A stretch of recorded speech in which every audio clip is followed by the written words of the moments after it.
Hello, I'm Joana, he's Khalil, Hi. and we're from Beirut. In Lebanon, since May 2014, we have no president of the republic. 1 out of 3 inhabitants is a refugee, living a precarious life, mostly Syrian, fleeing their country. The political system is leading to a total paralysis, as the problem, among many others, of garbage that has not been solved since July 2015. Garbage impressively piling up in the street and decamp in the sea. We have always lived in permanent tension. We have always worked under a threat, political, military, economic. This very threat led us to produce images and films. How to live, how to react in those places of tension. What can be opposed to the chaos of our region and beyond it, of the world.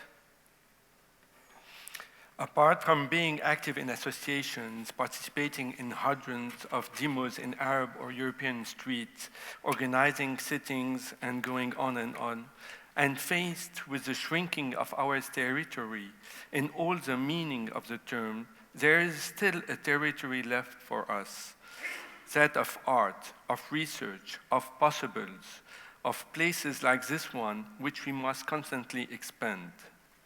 We therefore devise several artistic and cinematographic strategies and tactics, and we wish to tell you about 3 of them.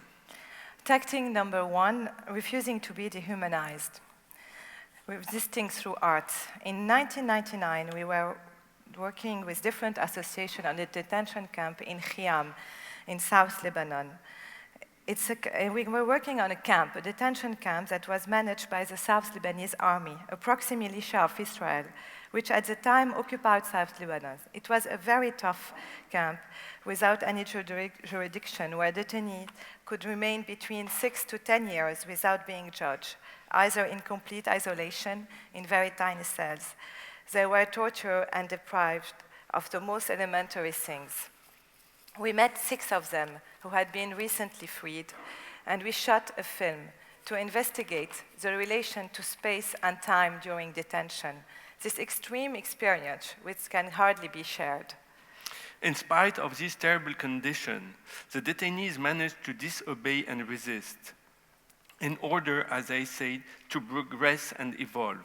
To survive and protect their humanity, they chose to produce secretly, at the risk of being tortured, what they call artistic objects, made from the most basic elements they could gather. They took olive stones and rubbed them against the wall to pierce them, and also their hand became bloody. Then unraveled their clothes, socks, and blankets to use a thread. They made needles from different materials, and they also produced toothbrush, chess game, pencil, flower, sculpture from tiny stones, and many other things. Those detainees produce what they see as artwork during their detention, in order to survive, to preserve their humanity.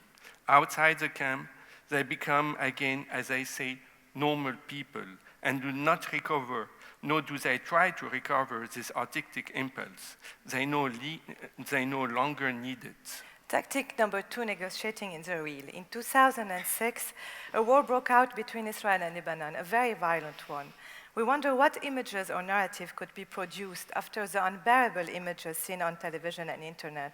Terrible images which, however, seem deprived of power, without impact.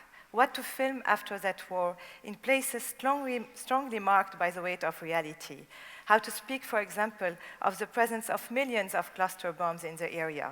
What images would show what we no longer know how to see. Can we invoke history after this catastrophe, be it history of cinema?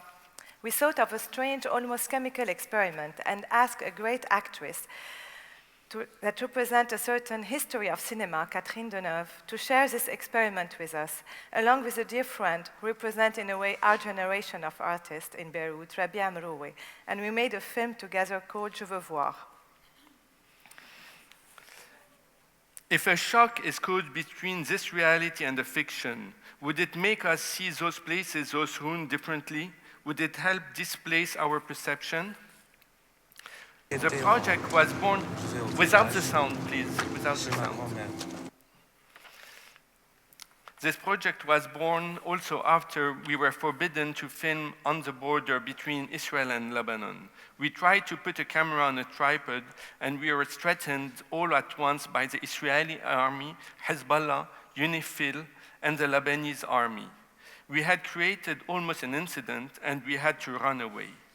We then wondered what we could invent to film in that place, how to negotiate with that reality so as not to submit to it. If we come along with a cinema crew, with a cinema star, would we be able to film in that border? After a long preparation and many negotiations, at the end of the film, on that same border, we finally were able to film with our crew, and even managed to open, for the time of the shooting, a small forbidden road, a road that ends abruptly because of a hole made by a bomb. It was very important for us to open a road, to intervene symbolically on reality, to try to expand the territory that never ceases to shrink, and to refuse this shrinking. Cinema appears, therefore, as a possibility of retrieving, if only for a moment, a territory. It becomes, in the word of Godard, an additional continent. Tactic 3, reactivated a story kept secret. Just before the Arab Spring's upheaval, in a region being more and more asphyxiated, we felt the need to recall a totally forgotten story, to bring back an anecdote in its etymological sense, as a story kept secret, a story that can resist to the official writing of history, the story of the Lebanese Rocket Society. In Beirut, in the early 60s, a space project was developed in an Armenian university called Haigazian. A group of students from all over the Arab country, led by a mathematics professor, Manoug Manougian, designed and launched rockets for space exploration. This project was for them a scientific one, a project for research and study, and not a military or nationalistic one. The adventure, which may seem surreal, was a very serious scientific achievement. Between 1960 and 1967, more than 10 solid propellant rockets named Cedars were launched with a range increasing from 12 kilometers to 600 kilometers, reaching the stratosphere. The project stopped after the war of 1967 in the region and the end of an era that boasted an initial pan-Arab utopia. The story of the Lebanese Rocket Society, which used to make the front pages of newspapers, was then totally forgotten. The documents, photo, and especially the film about this space project disappeared. After the Arab Springs, in a region dramatically chaotic, we felt the need to explore the 1960s political utopias and science fiction's dreams and experiment what their reactivation would produce in the present. Through an act of researching, restaging, and reimagining the work of the Rocket Society, we produced a scale replica of the more than 8 meters long original Cedar 4 rockets. After multiple and complex negotiations and many authorizations, we put the rocket on a truck and move it through the streets of contemporary Lebanon to offer it to the Haigazian University where the adventure began. This performative act questioned how politically charged the image of the rocket had become.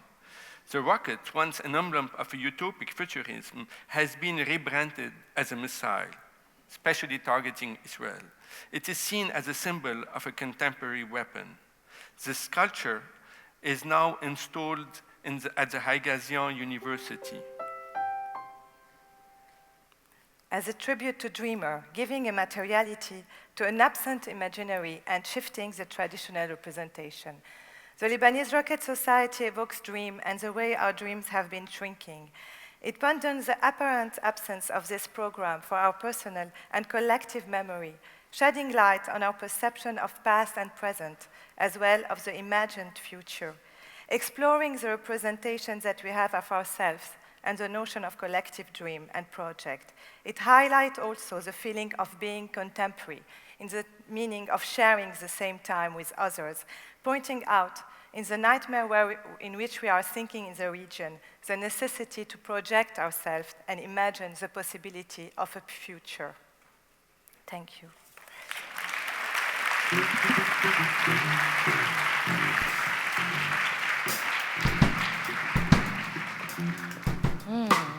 That was powerful. Thank you. Thank you. So can you say some more about what role you think your work can play in the process of rehumanizing the dehumanized? The first thing, being in a place like ours, is to refuse to be a victim. Meaning, a victim for us is a person who lost her history. It's becoming a generic face. So we are asking to see our face and our history.